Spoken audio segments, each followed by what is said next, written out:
KPU akan kembali menggelar debat ketiga calon presiden besok dengan mengusung tema pertahanan, keamanan, geopolitik hingga hubungan internasional. Tim pasangan calon Prabowo Gibran mengaku pede karena tema tersebut dikuasai sang capres. Pun hal serupa juga diungkap oleh tim pasangan calon Anies Muhaimin dan juga Ganjar Mahfud yang juga mengaku sang capres juga menguasai tema debat besok.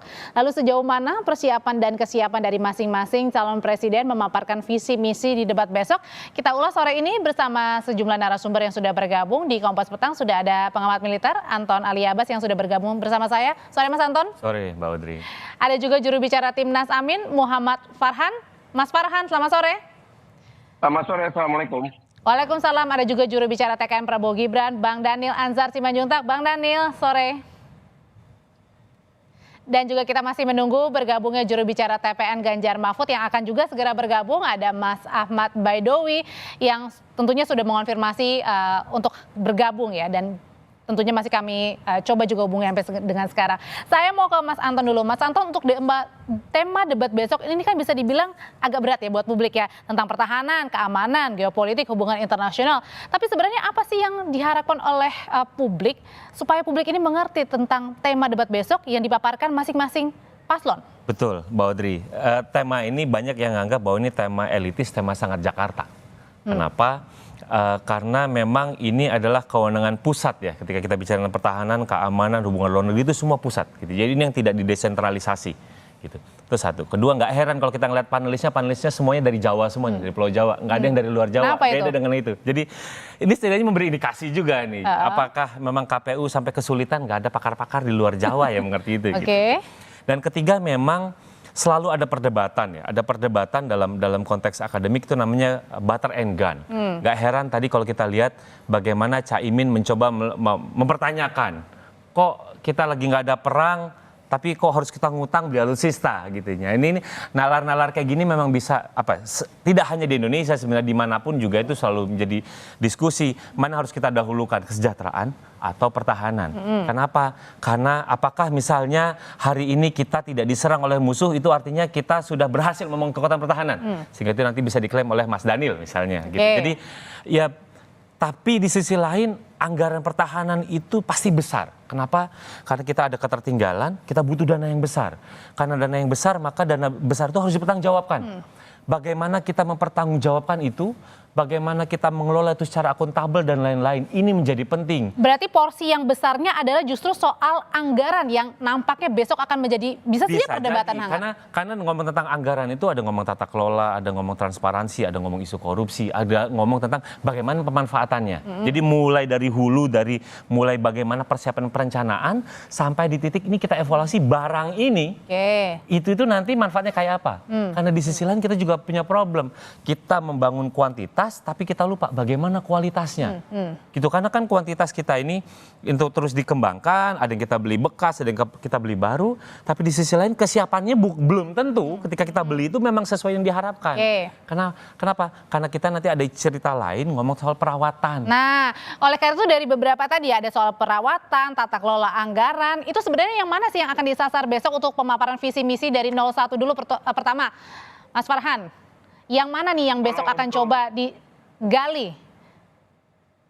Baik, terima kasih. Kalau untuk masalah pertahanan tentunya ada beberapa hal yang perlu diperhatikan. Yang pertama adalah tentang kesejahteraan prajurit. Yang kedua adalah bagaimana kita mengembangkan tahap selanjutnya setelah minimum essential force. Karena minimum essential force ini menurut ketentuan yang sudah kita sepakati sejak 2012 harus dipenuhi pada tahun 2024. Next-nya apa? Apa itu next atau new essential force kita tuh apa? Jadi dua hal ini untuk masalah pertahanan harus sangat diperhatikan. Sedangkan berikutnya mengenai masalah diplomasi internasional, kami akan fokus kepada bagaimana melakukan implementasi atau penerapan dari diplomasi internasional berbasis nilai universal.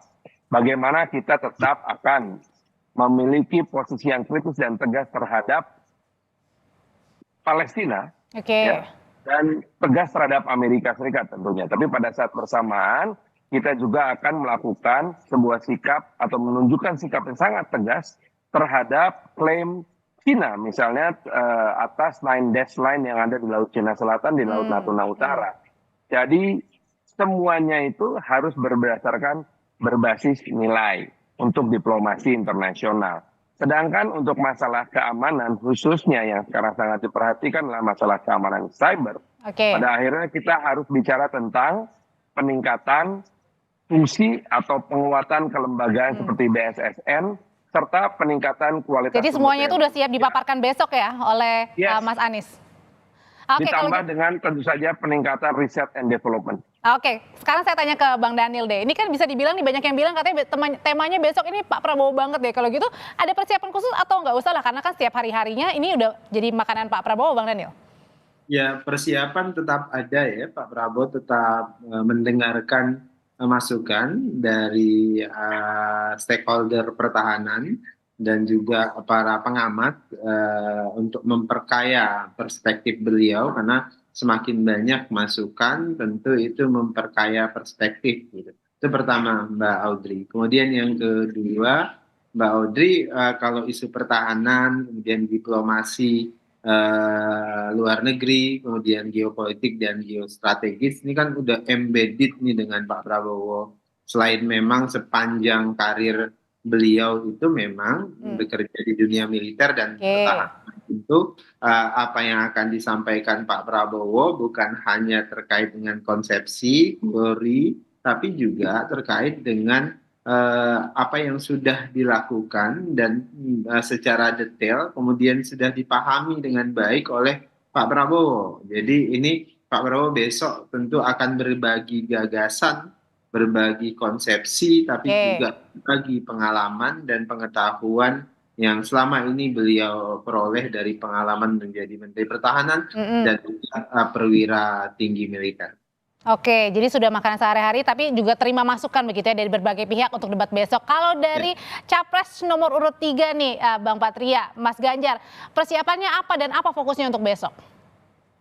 Persiapannya ini berbicara dengan para pakar-pakar yang memang sudah sangat ahli di bidang itu, seperti Mas Andi Wijayanto, Pak Andika Perkasa yang kita tahu sudah sangat sebagai mantan Panglima TNI sudah misal pertahanan, tetapi istimewanya Pak Ganjar ini, beliau juga sudah berbicara dengan rakyat biasa untuk kemudian nanti bagaimana topik debat yang terkesan sangat tinggi ini bisa akan dihubungkan dengan kehidupan masyarakat pada umumnya. Ini memang salah satu ciri khas dan keunggulan Pak Ganjar dibandingin paslon-paslon lainnya. Jadi artinya lebih ke komunikasinya ya, mengkomunikasikan bahasa-bahasa yang sederhana yang mungkin bisa sulit gitu ya, karena temanya berat gitu ya. Dan komunikasi, perlu diingat bahwa Pak Ganjar ini sejak masih SMA dan kuliah ini sudah mulai membaca buku-bukunya Bung Karno. Dan kalau orang yang sudah mempelajari bukunya Bung Karno, pasti salah satunya adalah soal geopolitik.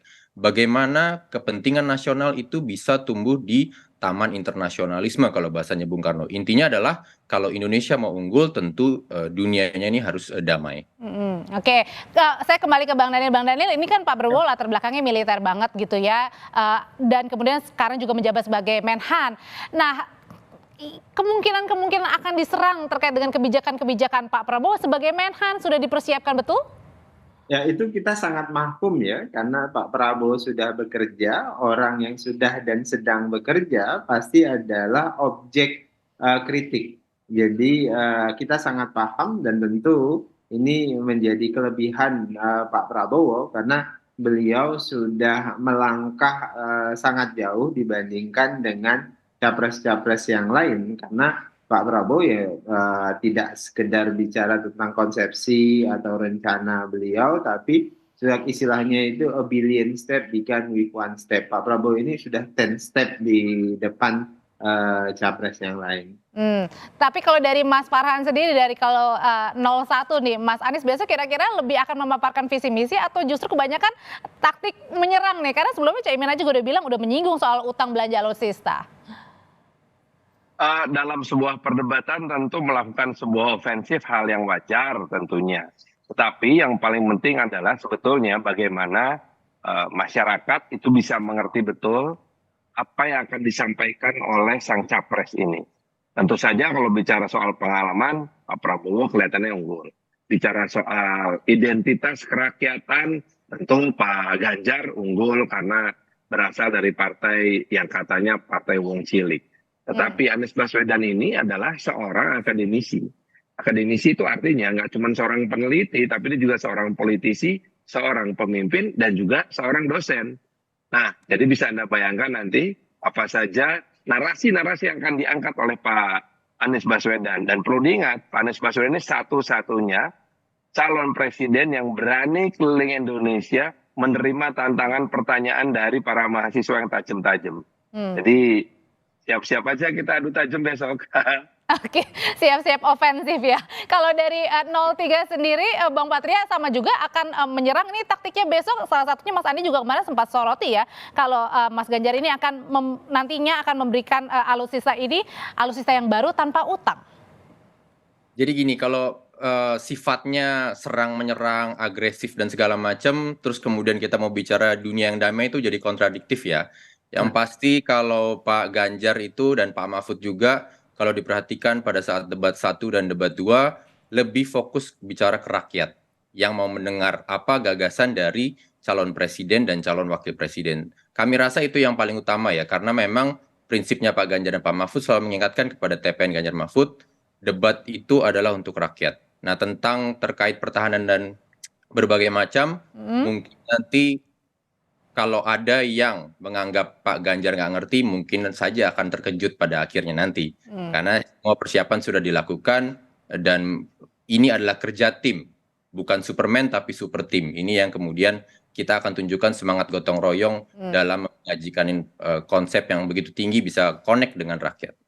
Oke, kalau menurut Mas Anton sendiri dari ketiga, tahan dulu ya Mas ya, pertanyaan selanjutnya adalah, ini udah meyakinkan belum nih dari masing-masing tim untuk pemaparan visi misi, dan apakah besok akan lebih banyak mana nih ofensifnya, menyerangnya, atau pemaparan visi misinya yang akan dilihat oleh masyarakat? Tetaplah bersama kami di Kompas Petang.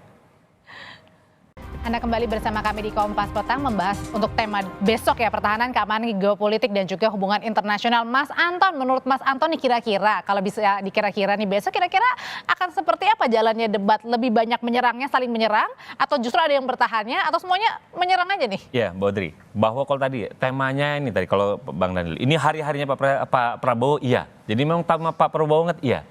Jadi pastinya yang namanya strategi yang akan dilakukan oleh Pak Prabowo adalah bertahan. Dia menjelaskan, tapi kemudian dia nggak bisa melakukan strategi yang namanya ofensif. Oke. Seperti bermain bola nih ya. Main bola. 1 dan 3 memungkinkan untuk melakukan strategi ofensif. Kalau dalam militer itu offensive is the best defense. Gitu. Jadi kita ngomong strategi menyerang adalah strategi pertahanan yang terbaik gitu. Menyerang kenapa? Karena cuma Pak Prabowo yang berlatar militer? Bukan, karena ya Pak Prabowo yang sekarang lagi jadi petahana. Oke. Gitu. Menhan jadi petahana, Menhan gitu, dan bukan berarti ya bisa jadi kata Bang Dil, oh kesuksesan kita banyak ya, nanti kesuksesan itu akan diuji oleh nanti tim 1 sama tim 3. Apakah benar atau tidak? Karena untuk mengukur keberhasilan di sektor pertahanan ini susah. Gitu, kami dalam membangun KPI dalam menilai sektor pertahanan itu sangat sulit. Jadi untuk itu satu. Kedua, memang menarik nih ngomong. Apakah memang hanya Prabowo yang menjalankan apa? Kalau tadi saya mendengar berita, oh Prabowo menjalankan atau meneruskan Jokowi. Saya lihat dulu. Kita ngomong tentang maritim saja. Dari sejarah reformasi sampai sekarang, hanya 2 presiden yang berani menyatakan maritim. Yakni 1 Abdurrahman Wahid ketika dia membuat yang namanya Kementerian Eksplorasi Kelautan yang sekarang KKP. Yang kedua adalah Presiden Jokowi yang mencanangkan visi poros maritim dunia. Artinya apa? Sipil militer nggak ngaruh. Ini bukti kita udah pernah punya presiden sipil, presiden yang berlatar militer, presiden sipil berani ngomong kita karakter negara kita negara maritim. 1. Kedua, kalau saya membandingkan nih 1, 2, 3 dokumen kampanye yang menggunakan frasa poros maritim dunia hanya timnya Mas Patria. Artinya Pak Ganjar. 03. Frasa poros maritim dunia. Kalau Pak Prabowo bilangnya poros maritim. Kalau Mas Anies menggunakan kata maritim pada banyak hal. Jadi kalau saya bilang, ini siapa yang mau melanjutkan poros maritim dunia? Ya dengan mudah kalau saya cuma search ini, oh ini Pak Ganjar nih, gitu ya. Artinya apa? Artinya akan ada banyak perdebatan. Tapi saya pikir penting untuk kita bicarakan. Ada banyak hal sebenarnya di luar dari kita bicara tentang alutsista dan lain-lain. Pertama tadi kita ngomong tentang kesejahteraan. Ini kesejahteraan kayak apa? Nanti Mas Daniel mungkin nanti besok Pak Prabowo akan bilang, kita sudah membangun kesejahteraan. Oke, simple. Proposal untuk perbaikan kesejahteraan kayak apa? Ngomong tentang gaji, gajinya apa? Kalau naik ya ASN juga naik. Oke, tahan dulu di situ sampai kesejahteraan dan juga tadi tentang tambah satu lagi. Oke. Simple, kalau misalnya nggak itu Tukin. Oke, Tukin, apakah Pak Prabowo sudah pernah menyatakan mendorong Tukin 100% atau belum? Oh, oke. Itu kan jadi kita bisa tanyain aja. Ini kerja nih 24/7 gitu ya kan. Kementerian, beberapa kementerian udah ngomong Tukin 100%. Loh, baik. kok TNI yang berlatar TNI kok udah pernah belum ya ngomong Tukin 100% di depan publik gitu ya. Soalnya Menteri PUPR Pak Basuki itu jelas ngomong, jadi ada dia sampai kemungkinan menangis semuanya gitu loh. masing-masing ini akan ofensif ya. Bisa ofensif, Bisa ofensif. Dan kemudian Pak Prabowo ya tinggal cuma menerangkan, dia bertahan dan lain-lain. Oke, kalau gitu sekarang saya mau tanya deh, dari masing-masing pasangan calon, singkat saja dari 01 dulu, ini besok akan memakai strategi apa nih? Dibocorin strateginya ofensif terus dari awal atau gimana? Nggak mungkin dibocorin, tapi yang paling pertama tentu kita akan menyampaikan visi tentang perubahan pendekatan kita untuk diplomasi internasional, termasuk diantaranya adalah masalah perlindungan warga negara Indonesia di luar negeri yang jumlahnya mencapai 2 juta WNI, yang rata-rata adalah pekerja migran Indonesia. Bagaimana kita bisa melakukan perlindungan? Itu harus ada perubahan paradigma diplomasi internasional, termasuk struktural di dalam Kementerian Luar Negeri sendiri, bukan tidak mungkin perlu diubah. Nah, itu dulu, itu visi. Setelah itu, visi yang berikutnya apa? Visi essential force. Kita bicara soal alutsista. Alutsista buat kapan?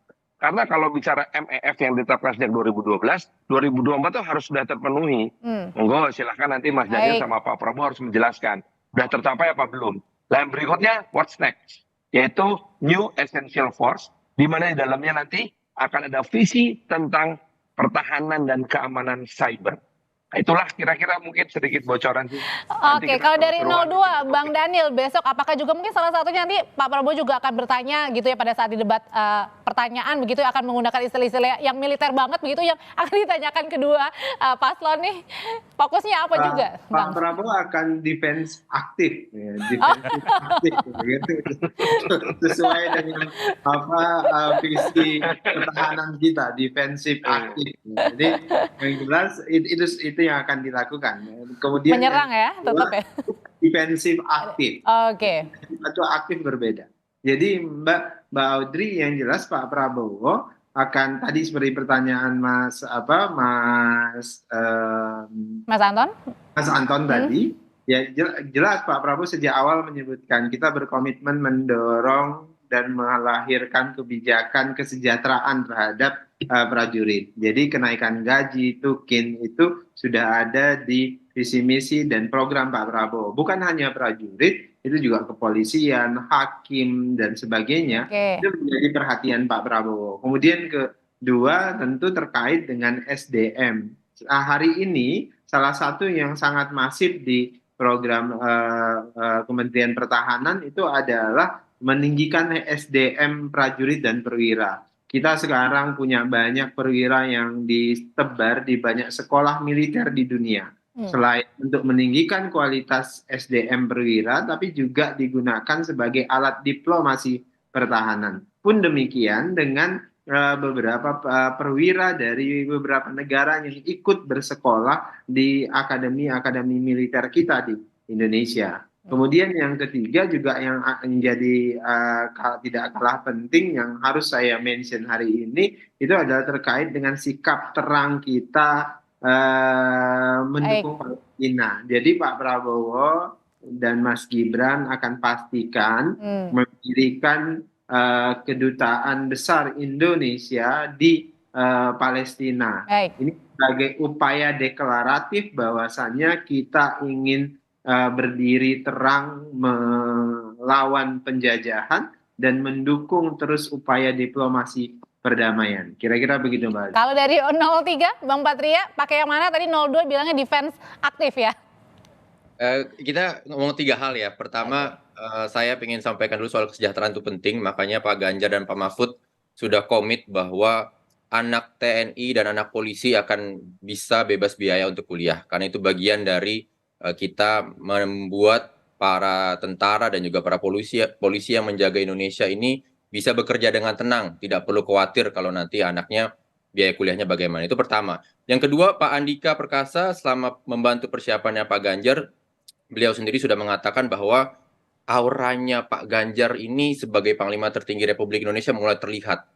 Dan ini nanti kita harapkan akan terlihat pada saat debat besok. Dan yang ketiga, yang paling penting sebenarnya juga adalah ini adalah soal mengajukan gagasan bagaimana posisi Indonesia atau positioning Indonesia menjadi negara yang bisa menjalankan benar-benar namanya bebas aktif di dunia. Nah, untuk bisa menjalankan bebas aktif di dunia ini berarti positioningnya harus kuat, harus dihormati, harus disegani, harus Oke. mau bisa membuat supaya dunia mendengar agar kita kembali lagi kepada Oke. yang damai. Oke, kita sudah dengarkan kisi-kisi dari tim ses, tapi besok kita dengarkan bersama ya dari masing-masing calon presiden 1, 2, dan juga 3. Terima kasih Mas Anton, terima Sama-sama. kasih Mas Farhan, terima kasih Bang Daniel, Bang Patria, terima kasih, sehat selalu semuanya. Mas Anton. Salam, assalamualaikum.